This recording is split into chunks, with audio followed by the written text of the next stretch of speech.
Thanks everybody for joining us. This is ClearBlade's ClearLab series, session 7, entitled Custom Device Columns, Libraries, and Configurations. My name is Akash Sharma. I'm an IoT solutions engineer with ClearBlade. We're a company that helps developers build IoT solutions. Over the last several sessions, we've been building a system that acquired, stored, and displayed temperature data. Last session, we expanded our system to receive data published by 2 devices. These 2 devices were connected to one of our edges. On that edge was a stream service that was subscribing to the same topics that the devices were publishing to. The stream service stored the data to a collection on the edge. The collection on the edge was synced to a collection in the platform, meaning in the cloud. And that collection in the platform was the data source for a widget in a portal where we could watch the data as it came in. So as our devices on the edge published data, our widget in our portal in the cloud displayed the data. Today we're going to address the situation where the devices may be publishing temperature in different units, one of them in units of Celsius, the other one in units of Fahrenheit. Last session we had both our devices connected to one edge, but there's no reason why the 2 devices might not be connected to 2 different edges. And because of that, they may be completely different from each other. And so one could be publishing data in one unit, the other one in another unit. If that's the case, we need to handle that situation. First of all, let's think about how we might know what the unit is for a particular temperature that's being given to the platform. Well, maybe we have the devices tell us. So every time the device publishes a temperature, maybe it also tells us what the unit is. How might it do this? Well, instead of a simple number, it might send us a JSON object that has the temperature as one item and the value as the unit as one item rather, and the value as another item. But you can easily see how this will end up being a lot of redundant network traffic, the same unit being published again and again and again for different values of temperature. This may be necessary if the devices have the possibility of sometimes publishing data in one unit and sometimes in another unit, but this is very rare and probably quite unlikely. So maybe to reduce network traffic, the devices might just concatenate the character F or C to a value and send it to a stream service, and the stream service then has to figure it out. But then the stream service has to do some string parsing, and string parsing is not insignificant in terms of resource usage.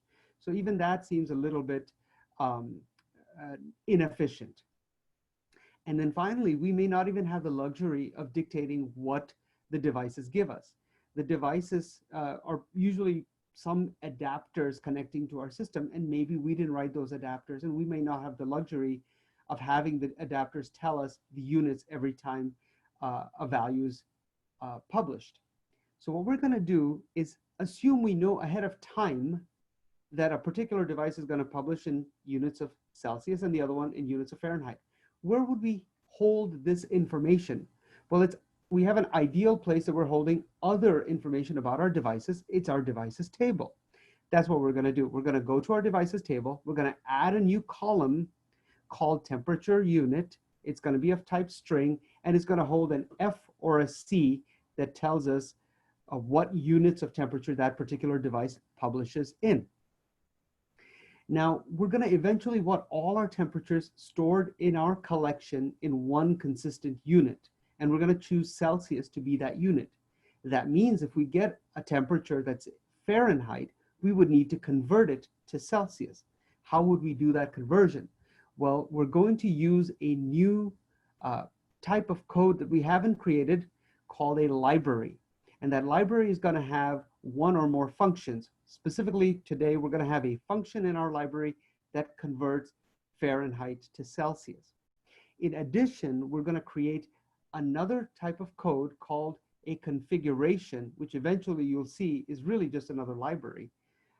And this configuration is going to hold some data that we're going to need for something we want to do. Very specifically, we're going to have the configuration hold a threshold such that only Celsius temperatures that exceed that threshold are logged. And this is realistic. Maybe we only want to log data that's some alarm level data. So if it exceeds the threshold, log the data to the collection. If it doesn't, just forget about it. And once we've created these pieces, the library, the configuration, and the custom column in our devices table, then we will need to modify our stream service to take advantage of these. So at the end of this session, we will have modified our stream service to use a configuration, to use a library with a conversion function such that only Celsius temperatures will be stored in our collection and only temperatures that exceed the threshold that I mentioned. With all that said, let's get started. I'm going to point out that attached to this video, you should see some support files. And today we're going to mostly copy and paste. There's a lot of code here that we're not going to rewrite. Maybe do a little bit of tweaking. So do look for the support files, config.js, temperature adapter.py for Python, log temperatures.js, and convert temperatures temperature.js. And I'll mention what these are as we use them. So with that said, let's go ahead and log into platform.clearblade.com, log in.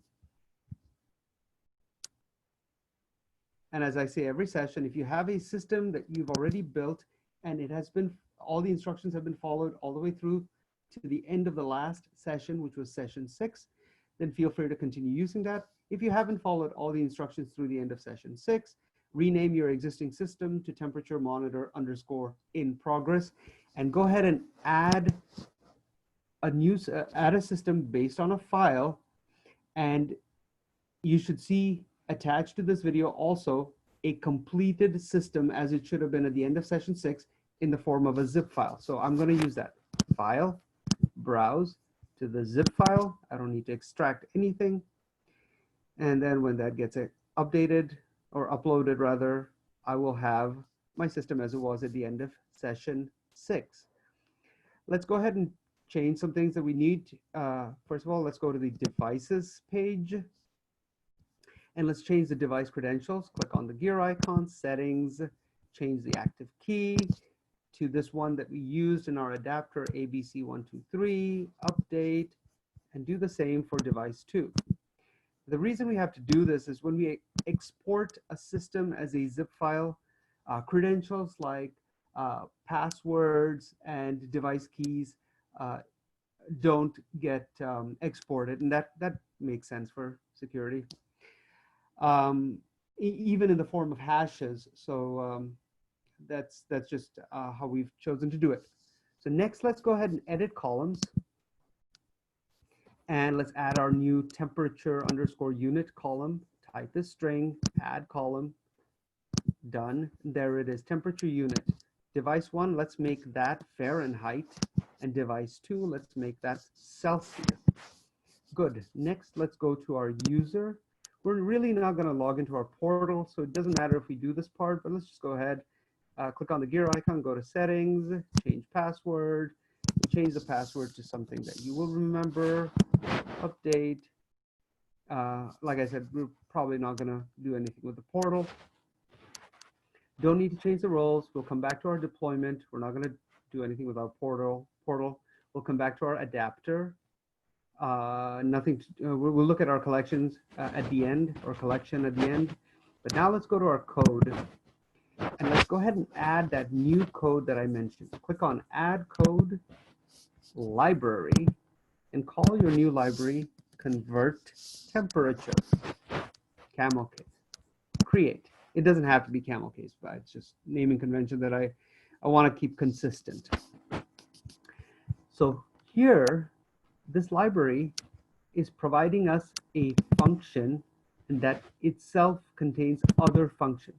So this is publicly how we access the entire library, and inside the library there are these other functions. I'm going to make these functions do something very simple. Log ABC, and I'll just copy that into the others, and I'll change the strings that are logged, DEF, GHI, save. And now to test this, I'm going to create some code, add code. It's going to be a microservice, and I'll call it test lib CFG for library and configuration. This is going to test our library and our configuration. Create. It doesn't matter because we're going to run this as a developer, so it doesn't really matter what permissions we assign. No one other than us as the developer is going to run this. So let's go ahead and just say authenticated, add. And now let's call this library that you just created convert temperature. Done. Now remember, let's go ahead and keep saving.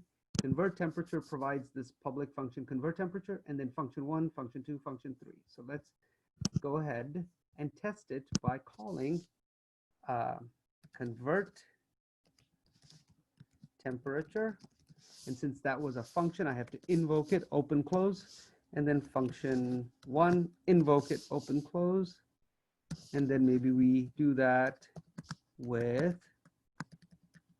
function 2 and function 3. Turn on our logs, save and test, and there you see A, B, C, D, E, F, G, H, I. So we were able to use our library. But personally, I don't like the fact that I have to invoke this function. There's a different way I could access these functions, and that's what we're going to do right now. So what I want you to do is go back to convert temperature, and I want you to find the support file, converttemperature.js. That has the library as we would want it. So I want to copy everything in there, overwrite everything in here, save, go back to my test, and let me just change this. Let me point out what's different. What's different is rather than the public access to the library being a function, it's a JSON object. And so the functions I need are just items in the JSON object. So I have this JSON object and I have this item, and that item happens to be a function. That way I can access it. So I don't need the open close. I just need to access Fahrenheit to Kelvin. Sorry, not Kelvin, Celsius. Let's try to convert 100. And then let's try to convert 32. 32 Fahrenheit is 0 Celsius. I know that. And 100 Fahrenheit, I happen to know, is about 38 Celsius. And we want to log these, of course.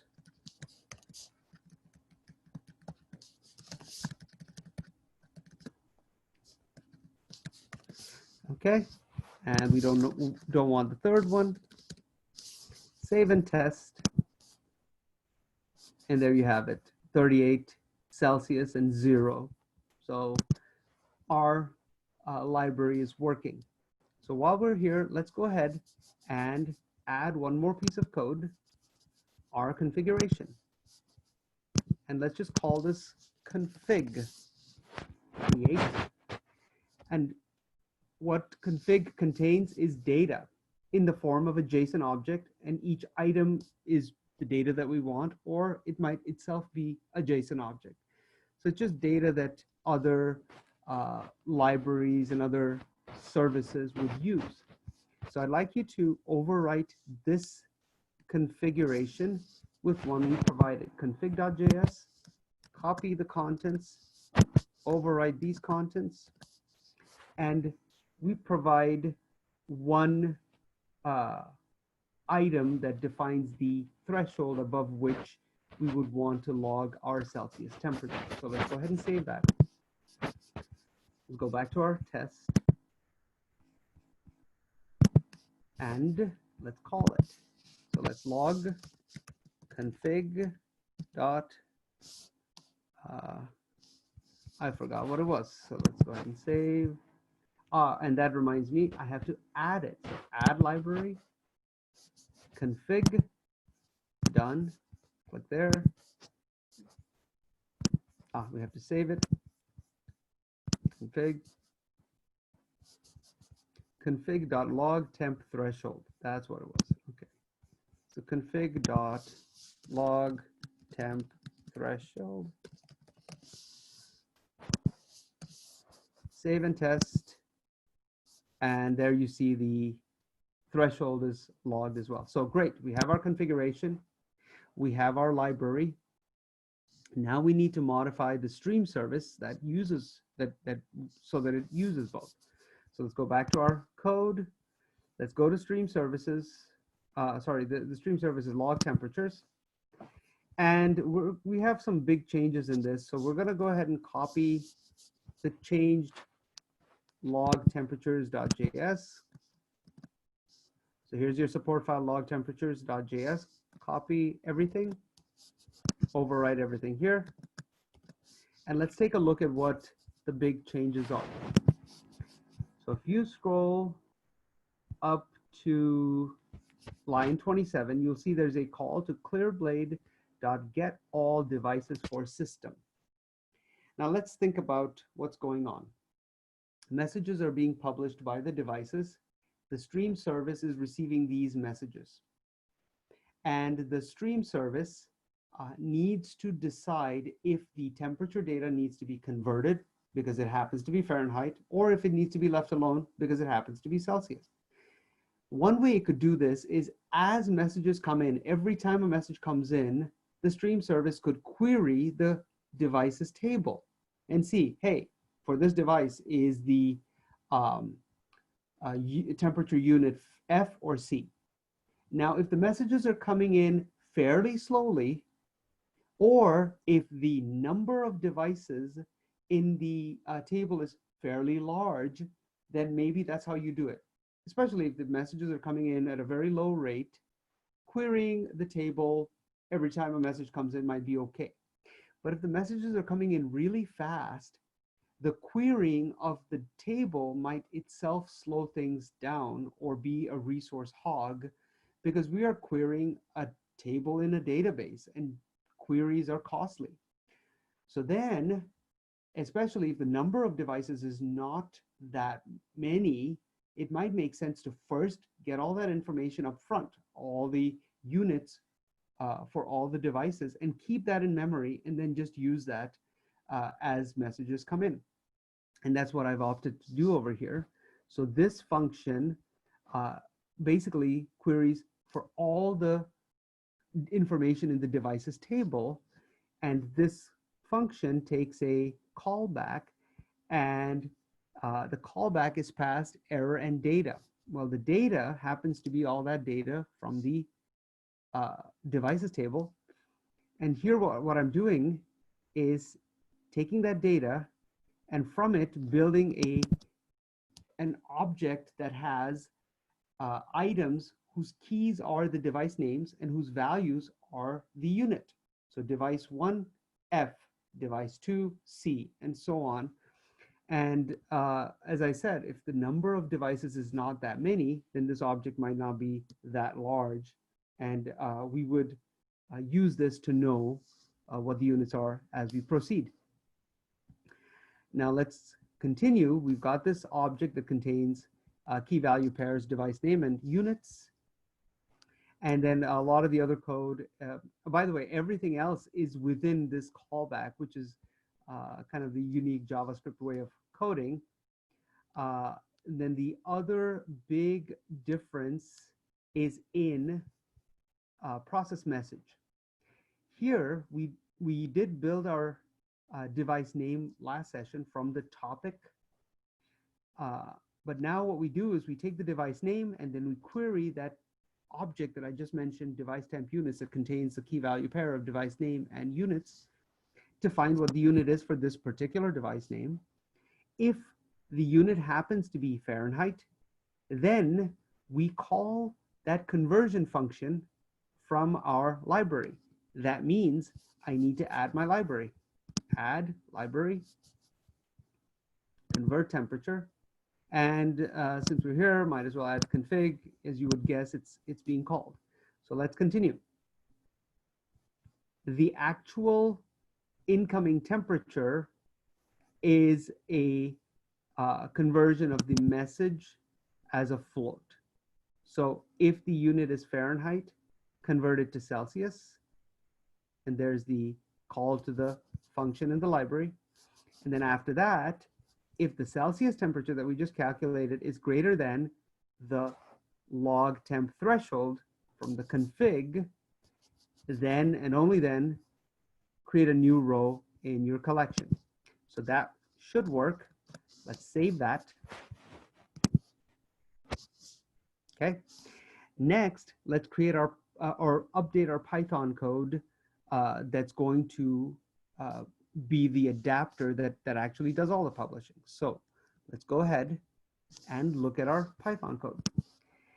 Really, the only big difference, or the only difference in this from last session, is there's one more command line argument that's being passed in, and that is the number of points to generate. We had it set to 200 points all the time. Now we decide what it is at the time we invoke the function.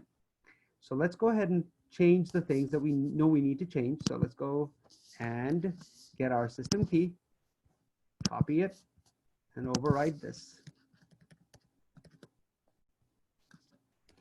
The system secret, copy it, overwrite this.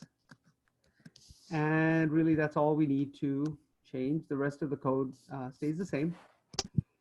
And so now we need to go to our adapter, temperature adapter, set up adapter configuration, get rid of whatever old adapter we had, import the new one.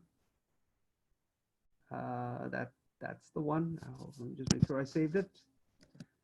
I did, I guess. Yep. Update the adapter. Now, the deployment. Did anything change? Absolutely. So let's look at what was deployed to our edge before. Before we deployed our devices, adapters, services, libraries. Aha, we never had any libraries to deploy. So let's go ahead and expand libraries. And now you see that a configuration is just a library, really. So we're going to take all our libraries, sync them to the edge, save and exit.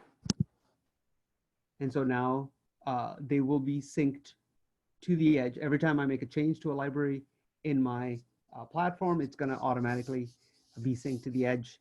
It's very convenient. So with all that said, let's get ready to spin up our edge. So go to edges,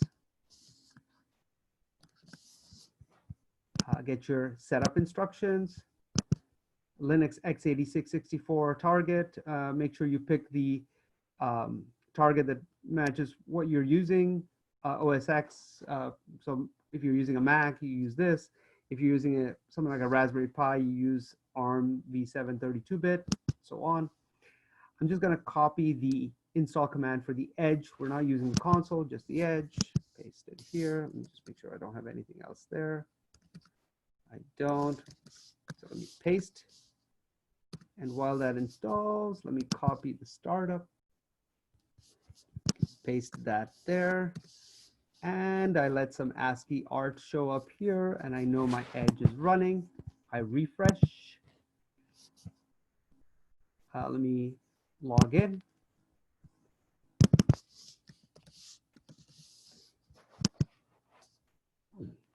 And let's see if our deployments worked. Sure they did. There's the libraries.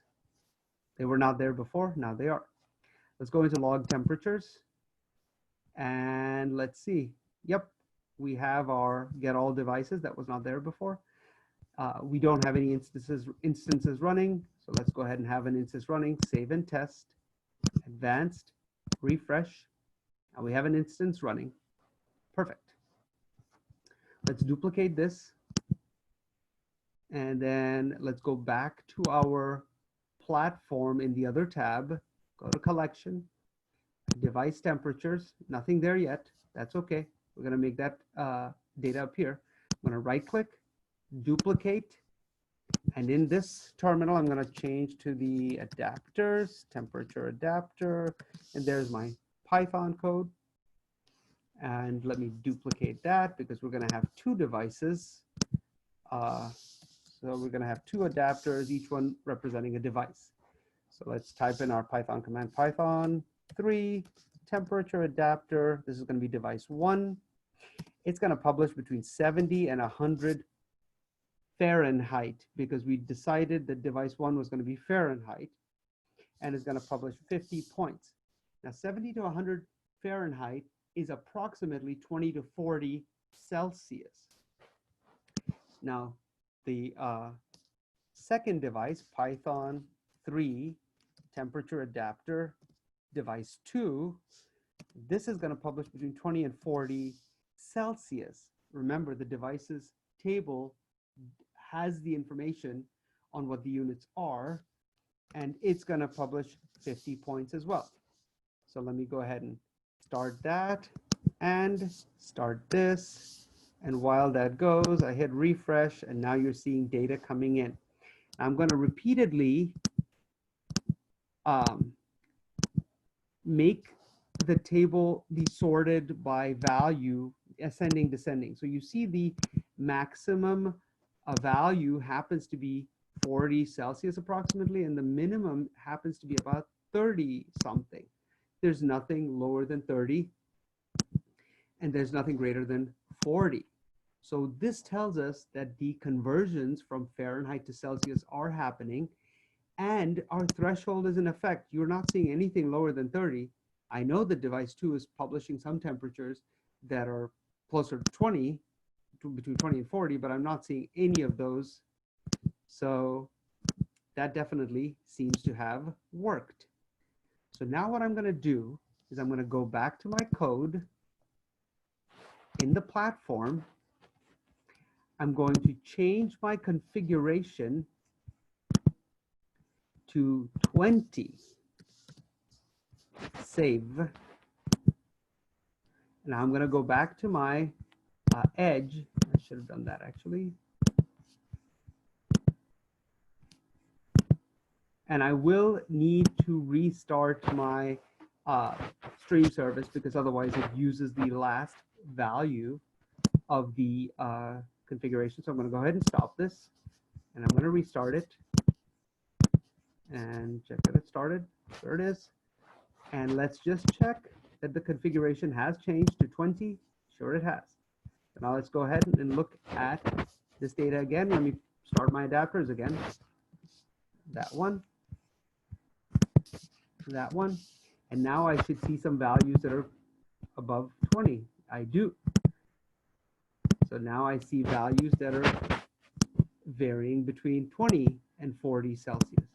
So hopefully this shows you that our library function is converting Fahrenheit to Celsius, and our configuration is ensuring that only Celsius data that exceeds the threshold is being logged.